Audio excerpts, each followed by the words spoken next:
ప్రేక్షకులు, సినిమా ప్రేక్షకులు మంచి సినిమా తీస్తే ఘన విజయం సాధిస్తుందని నిరూపించిన బస్ స్టాప్ చిత్ర యూనిట్ అందరికీ నా అభినందనలు. మంచి సినిమా తీశాడు మారుతి. మారుతిని ఎలా పోల్చాలంటే ఒకే ఇయర్లో 2 సూపర్ డూపర్ హిట్లు వచ్చినాయి. ఈ రోజుల్లో బస్ స్టాప్ అది బహుశా చాలా తక్కువ మందికి జరిగి ఉంటుంది నాకు తెలిసి. ఒకే ఇయర్లో 2 సూపర్ డూపర్ హిట్లు తీయడం అంటే తమాషా కాదు. ఆ 2 సినిమాల్లో ఒకటి నాదవటం నిజంగా నా అదృష్టంగా భావిస్తున్నాను. 83లో ఎన్టీ రామారావు గారు తెలుగుదేశం పార్టీ స్థాపించి 8 నెలల్లో ఎలాగైతే ఆంధ్ర రాష్ట్రానికి తిరుగులేని నాయకుడిగా ముఖ్యమంత్రిగా ఎదిగాడో అలాంటి ప్రభంజనం 8 నెలల్లో ఈ రోజుల్లో బస్ స్టాప్ మారుతి సృష్టించాడు. నిజంగా అది ఆనాటి అది గుర్తొచ్చిందంటే నిజంగా ఈ సినిమా ఎంత అలజడి సృష్టిస్తుందో, ఎంత అద్భుతంగా రన్ అవుతుందో. సినిమా డైరెక్ట్ రిలీజ్ అయ్యి 300 థియేటర్స్లో పెట్టాము. సెకండ్ డే మళ్ళీ 50 థియేటర్స్ పెట్టి 350 థియేటర్లలో ఫస్ట్ టైం ఆల్ టైం నేడే కనీసం డేట్ వేయకుండా, రిలీజ్ డేట్ చెప్పకుండా నేడే విడుదల చేసి 300 థియేటర్లో రిలీజ్ చేయడం అంటే అది బస్ స్టాప్ సినిమాకే చెందింది. ఎందుకంటే ఆ సినిమా వెనకాల మారుతి నేను ఉన్నా. ఆ బస్ స్టాప్ని అఖిలాంధ్ర ప్రేక్షకులు ఎప్పుడు వస్తుందా చూద్దామని అనుకున్నారు కాబట్టి అంత ఘన విజయాన్ని ఇచ్చారు. నిజంగా అంత ఘన విజయం ఇచ్చిన మీ అందరికీ మా బస్ స్టాప్ యూనిట్ తరపున, నా తరపున మీ అందరికీ నా ప్రత్యేక కృతజ్ఞతలు చెప్తున్నాను. ఇలాంటి మంచి సినిమా చాలామంది కొంతమంది ఇది కొంత బూత్ ఉంది అని అంటున్నారు. బూత్ అనేది ఎక్కడా లేదు. నేను ఛాలెంజ్ చేసి చెప్తాను, ఎంతమంది తల్లిదండ్రులు కానీ ఎంతమంది పెద్దవాళ్ళు కానీ ఎవరు వచ్చినా నా సినిమా ఎక్కడైనా చూపిస్తాను. ఓపెన్ ఛాలెంజ్ చేసి చెప్తాను. ఒక మంచి మెసేజ్ ఓరియంటెడ్ సినిమా ఇది. ప్రతి తల్లిదండ్రులు చూడవలసిన సినిమా ఇది. ఒక్కొక్క క్యారెక్టర్ ఒక్కొక్క రకంగా మలిచి ఈ బస్ స్టాప్ సినిమాని ఒక్క భాషలో కాదండి, నెక్స్ట్ కన్నడ, తమిళ్, హిందీలో మా బ్యానర్లోనే నేనే నిర్మిస్తున్నాను. దీనికి తమిళ్లో మారుతి డైరెక్ట్ చేస్తున్నాడు. మిగతా భాషల్లో కూడా అతను ఖాళీ ఉండి అతనే డైరెక్ట్ చేస్తాడు.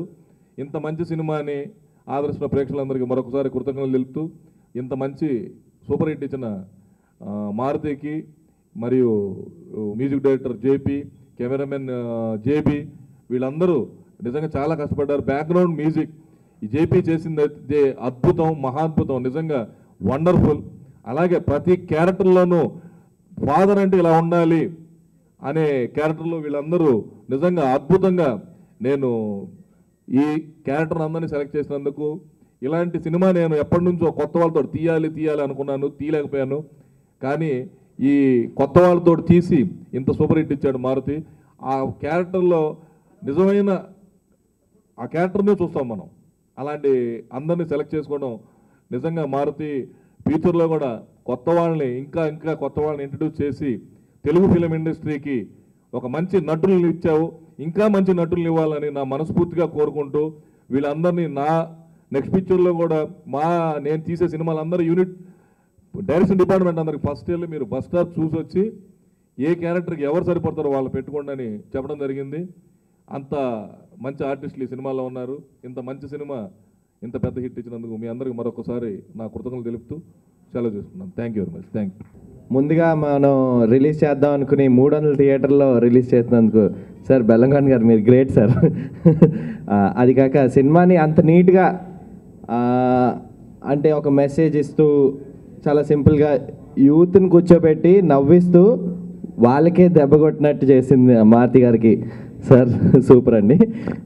జీవన్ గారు చాలా థ్యాంక్స్ అండి. One of the best music అండి. అలాగే మహేంద్ర గారు చాలా తక్కువ మాట్లాడే మీ గురించి, మీరు చేసింది చాలా ఎక్కువ మాకు. బాబాయ్, రాంబాబు, ఇంకా దివ్య, రక్షిత, కన్నా, సాయి, గోపాల్ సాయి గారు, పిఆర్ఆర్ శ్రీనన్న, చాలా థ్యాంక్స్ అండి. అందరి ఎఫర్ట్, ఇది ఒక మిక్స్డ్ ఎఫర్ట్ అనుకుంటున్నాం మేము. ఏదో ఒకరు చేసిందో లేకపోతే ఇద్దరు చేసిందో కాదు. ప్రొడ్యూసర్ గారు గొప్పతనం, ఒక్కరోజు ముందు అనుకుని రిలీజ్ చేసి ఇప్పుడు ఇంకా థియేటర్లు పెరిగాయి. అది కాక మారుతి గారు మొత్తం ఒక టీమ్ ఎఫర్ట్ అనుకుంటున్నాను. సో విష్ అస్ లక్. థ్యాంక్స్. పేరు పేరున థ్యాంక్స్ చెప్పాలంటే చాలామంది ఉన్నారు, కాబట్టి టైం వేస్ట్ చేయను నేను. ఫస్ట్ ఆఫ్ ఆల్ చాలా ఎంజాయ్ చేస్తున్నాను సక్సెస్ని. అన్నీ చాలా ఫాస్ట్గా అయిపోయినాయి. షూటింగ్ చాలా ఫాస్ట్గా అయిపోయింది, రిలీజ్ ఫాస్ట్, హిట్ అయిపోయింది, ఇప్పుడు సక్సెస్ మీట్ అంత ఫాస్ట్గా అయింది. ఇంత ఫాస్ట్గా అవ్వడానికి సపోర్ట్ చేసిన బెల్లంకొండ సురేష్ సార్కి చాలా థ్యాంక్స్. అండ్ ఈ ఫిలిం ఇంత బాగా రావడానికి కారణం మారుతి సార్, అండ్ ఆయనకు చాలా చాలా థ్యాంక్స్. అంతే, thank you so much. Once again, I want to thank Bellamkonda sir and Maruti sir and Andarki. I'm thankful for అందరు ఆడియన్స్కి. ఐఎమ్ సో థ్యాంక్ఫుల్ ఇంత మంచిగా ఎంకరేజ్ చేస్తున్నందుకు. అండ్ మా టీమ్ మెంబర్స్ అందరికీ కంగ్రాచులేషన్స్. Thank you. ఈరోజు ఈ బస్ స్టాప్ సినిమాని ఇంత పెద్ద హిట్ చేసినందుకు అందరికీ పేరు పేరున థ్యాంక్స్ చెప్తున్నాను. ఈ మూవీలో నాకు ఈ ఛాన్స్ ఇచ్చిన బెల్లంకొండ సురేష్ గారికి, మారుతి గారికి ఐఎమ్ వెరీ థ్యాంక్ఫుల్ అండి. I'm feeling very happy for working this movie. Thank you. ఈ సినిమాని ఇంత హిట్ చేసి ప్రోత్సహించి మాకు ఉత్సాహాన్ని కలిగించినటువంటి ప్రేక్షక దేవుళ్ళకి పాదాభివందనం తెలియజేసుకుంటూ సెలవు తీసుకుంటున్నాను. ఈ సినిమా చాలా పెద్ద హిట్ అయినందుకు చాలా సంతోషంగా ఉంది. మారుతి గారు, బెల్లంకొండ సురేష్ గారు మాకు ఇద్దరు చాలా పెద్ద అండ ఈ సినిమాకి. ఆయన నిజంగా ఇన్ని థియేటర్లో రిలీజ్ చేసి ఒక పెద్ద సినిమా రేంజ్లో ఈరోజు సినిమా ఆడుతుందంటే మాకు ఆ క్రెడిట్ అంతా మేము తీసేసుకుంటున్నాము ఆయన దగ్గర నుంచి. అదంతా మాకు చాలా హ్యాపీగా ఉంది. థ్యాంక్ యూ అండి. బస్ స్టాప్ లాంటి ఒక మంచి సినిమాని మేము ఎప్పుడూ ఆదరిస్తామని చెప్పి మీడియా నాకు చాలా సహకరించారు. నిజంగా ముందు వాళ్ళకే థ్యాంక్స్ చెప్పాలి. తర్వాత ఈ సినిమాలో నాకు అంటే చిన్న క్యారెక్టర్ ఇచ్చిన, మంచి క్యారెక్టర్ ఇచ్చిన మా డార్లింగ్ మారుతికి థ్యాంక్స్ చెప్తాను. తర్వాత ఈ సినిమా ప్రొడ్యూసర్ బెల్లంకొండ సురేష్ గారికి నా హృదయపూర్వక ధన్యవాదాలు. ఈ మూవీని ఇంత పెద్ద హిట్ చేసిన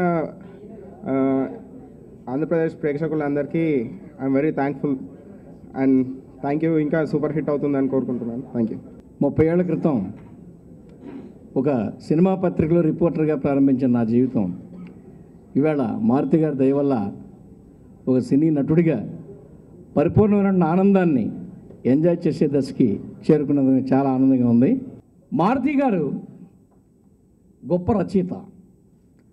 ఎంత గొప్ప రచయిత అంటే ఎవడికి ఏది కావాలో అది అందించి, అది అందుకుంటున్న మరుక్షణం తనకేం కావాలో అది చెప్పగలిగే సత్తా ఉన్నటువంటి గొప్ప రచయిత. ఎందుకంటే ఫిల్మ్ మేకర్ కూడా ఒక ఎలక్ట్రానిక్ జర్నలిస్ట్ కంటే పవర్ఫుల్ మీడియాని చేతిలో పెట్టుకున్నట్టు ఒక జర్నలిస్ట్తో ఈక్వల్. సమాజాన్ని ఏదో చేయాలన్న తపంతో, సమాజానికి ఏదో అందించాలన్నటువంటి కసితో మేము ఏదో ఫిల్మ్ మేకర్గా ఒక ఎక్స్ప్రెషన్ చేస్తాం. అలాంటి ఎక్స్ప్రెషన్ ఈ బస్ స్టాప్లో అద్భుతంగా పండించగలిగారు మారుతి గారు.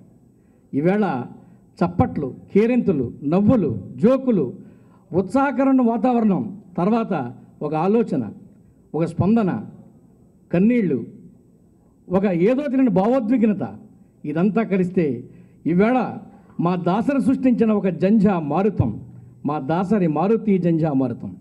ఇవాళ యూత్కి ఫ్రీడమ్ కావాలి అని అందరూ ఎక్స్పెక్ట్ చేస్తారు. ఈ సినిమాలో రావు రమేష్ వాళ్ళ అమ్మాయికి ఫ్రీడమ్ ఇస్తే ఆ కరెక్ట్ టైంలో రియలైజ్ అయ్యి ఫాదర్ గుర్తొచ్చి చాలా నాన్న నువ్వు గుర్తొచ్చావు, ఈ తప్పు చేయలేకపోయాను అంటుంది. అది చాలా మంచి మెసేజ్ ఇచ్చాడు.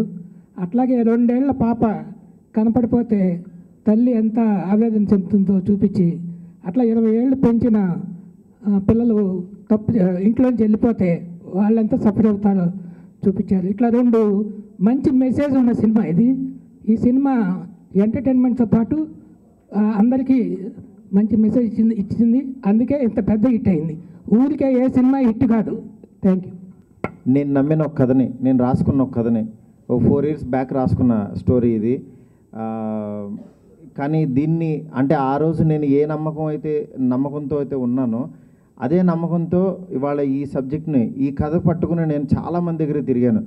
సార్ మంచి కథ ఒకటి వినండి సార్, బాగుంటుంది, ఒక 50 lakhs పెట్టండి సార్, ఇంకొక 50 నేను తెచ్చుకుంటానని చెప్పి నేను చాలామంది దగ్గర తిరిగాను. వాళ్ళందరూ కొన్ని క్యారెక్టర్స్ బాగున్నాయి కానీ ఇందులో విషయం లేదమ్మా అన్నారు. లేకపోతే కథ బాగా చెప్తున్నావు కానీ లేకపోతే డైరెక్షన్ చేయలేవు అనేవాళ్ళు. అంటే చాలామంది దగ్గర తిరిగాను. మా ఫ్రెండ్సే నన్ను నమ్మేవాళ్ళు కదా ఫస్ట్, పక్కన పెడితే.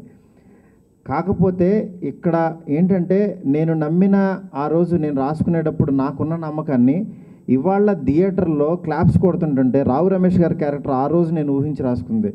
ఇవాళ ఆ రోజు 4 years బ్యాక్ ఏదైతే రాసుకున్నానో ఇవాళ క్లాప్స్ కొడుతుంటే నిజంగా చాలా ఎగ్జైట్మెంట్కి, అంటే తెలియకుండా ఒక ఎగ్జైట్మెంట్కి లోనయ్యాను అనమాట.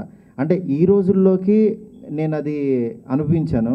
అంటే నేను చేసిన ప్రయత్నం మార్నింగ్ షో గోకుల్ ఫుల్ అయ్యి అందరూ విజిల్స్ ఎంజాయ్ చేస్తుందంటే నిజంగా డైరెక్టర్కి అంతకు మించి రాదేమో. అంటే ఆ చిన్న అనుభూతి ఒకటి ఉంటుంది అనమాట. అంటే ఒళ్ళంతా జలదరిస్తుంది అంటూ ఉంటారు, అట్లాంటి ఫీలింగ్ నాకు కలిగింది. అలాంటి ఫీలింగ్ మళ్ళీ నా కథ నా బ్రెయిన్లో ఉన్నది, నా దీనిలో ఉన్నది మళ్ళీ ఆన్ స్క్రీన్ మీదకి పెట్టడం, అది అందరూ ఎంజాయ్ చేస్తుందంటే సంధ్య థియేటర్ కానీ ఆల్ సెంటర్స్ నుంచి, అంటే నా సినిమాలో ఎంత విషయం ఉందా అన్న విషయం నాకే తెలియనంత ఇదిగా బయట మనుషులు కానీ అందరూ మాట్లాడుతుంటే చాలా ఇదిగా ఉంది. బట్ విమర్శలు అనేది ప్రతి సినిమాకి ఉంటూనే ఉంటాయి. అంటే దెబ్బ అంటే డైరెక్ట్గా ఆయింట్మెంట్ అనేది రాయలేం, దెబ్బ ఉంటేనే అక్కడ ఆయింట్మెంట్ రాయగలం. అందరూ కొంతమంది రాశారనమాట, బాగా దెబ్బ కొట్టేసి లాస్ట్లో ఇంత ఆయింట్మెంట్ రాస్తే అయిపోద్దని. దెబ్బ ఉంటేనే రాస్తాను నేను, దెబ్బ గురించే సినిమా తీశాను. ఆ దెబ్బే యాక్చువల్గా ఇవాళ ఆ సినిమా అనమాట. నెక్స్ట్ ఇంకొకటి ఏంటంటే యాక్చువల్గా ఒకళ్ళనొకళ్ళని పొగుడుకోవడం గురించి కాదు, యాక్చువల్లీ ఈ సినిమాని ఎంత సక్సెస్ చేసినప్పుడు జనాలకి మా ఫేస్ చూపించి నిజంగా వాళ్ళకి చాలా కృతజ్ఞత చెప్పాలి. ఎందుకనంటే అసలు సి సెంటర్లో సైతం ఒక కొత్త వాళ్ళు వీళ్ళని కాకుండా సి సెంటర్లో వాళ్ళు కూడా ఒక మంచి కంటెంట్తో తెలుగు సినిమా వస్తే చూడటానికి మేము రెడీగా ఉన్నాం. హీరోల గురించి కాదు మేము వెయిట్ చేసేది, ఒక మంచి కథనం ఉంటే చాలా సినిమా చూస్తాం. ఇవాళ పార్వతీపురం లాంటి సెంటర్లో కూడా 100 days స్టాక్ చెప్తున్నారంటే ఇట్స్ నాట్ ఈజీ. ఎందుకనంటే ఊరికినే సాదాసీదాగా 100 రూపాయలు పెట్టి టికెట్ కొనిపెట్టలేం. అలాంటిది ఈ సినిమాతో ప్రూవ్ అయిందనంటే దానికి మెయిన్ బెల్లంకొండ సురేష్ గారు ఏంటంటే ఆయనతో చెప్పాను నేను యాక్చువల్గా, ఆయన ఇలా ఉంటుంది ఇలా రిలీజ్ చేస్తానంటే, సార్ ఏంటి సార్ మీరు మనం నలుగురు కొత్త వాళ్ళతో తీసాను సార్ ఇట్లా ఇది అంటే, ఆయన సినిమా చూసిన తర్వాత ఇంకా ఆయనలో డేర్నెస్ పెరిగిందనమాట. సార్ నాకంటే ఎక్కువ మీరు డేర్నెస్ ఉన్నారు అని అంటే కూడా ఆయన అసలు రిలీజ్ లేదు ఏం లేదు వేసేస్తున్న సినిమా అన్నారు. ఆయన అసలు మల్టీప్లెక్స్లో రిలీజ్ చేశారనమాట సాటర్డే ఈవినింగ్, డే బాగుందని. అసలు నాకు చెప్పలేదు ఎవరికి ఎలా నిండుద్ది అంటే అన్ని సెంటర్స్ ఫుల్స్ అన్నారు సాటర్డే ఈవినింగ్. అసలు నాకు వండర్ అయ్యాను అనమాట. ఇక అప్పటి నుంచి కాల్స్ రావడం స్టార్ట్ అయినాయి, అందరూ ఎంజాయ్ చేసాం. బట్ ఒకటేనండి నేను చెప్పేది ఏంటంటే మీడియా వాళ్ళు కానీ ఎవరైనా సరే ఇప్పుడు బయట ప్రపంచం ఎలా మనకు సపోర్ట్ ఉన్నారో మన ఇండస్ట్రీ వాళ్ళు కూడా ఒక కొత్త సినిమా వస్తే దయచేసి సపోర్ట్ చేయండి. అంటే ఎలా అంటే మనల్ని మనమే కించపరుచుకుంటే బయట మరీ ఇదిగా ఉంటుంది.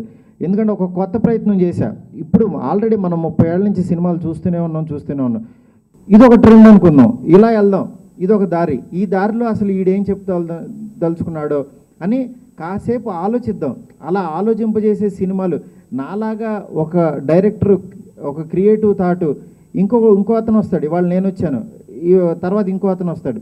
అట్లా వచ్చే వాళ్ళకి మనం ఇచ్చే రివ్యూస్ కానీ మనం ఇచ్చే ఇవి కానీ వాడిని హామ్ చేయకుండా వాడిని చేయనిస్తే నిజంగా తప్పు చేస్తుంటే డెఫినెట్గా దండించడం అనేది కామన్.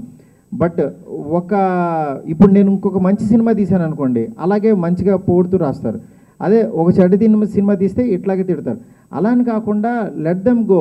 వాళ్ళని ఏం జరుగుతుందో అని మన బిడ్డలాగా మన ఇండస్ట్రీ ఆదరిస్తే డెఫినెట్గా క్రియేటివ్ థాట్ అనేది తెలుగులో కూడా పుడతాయి.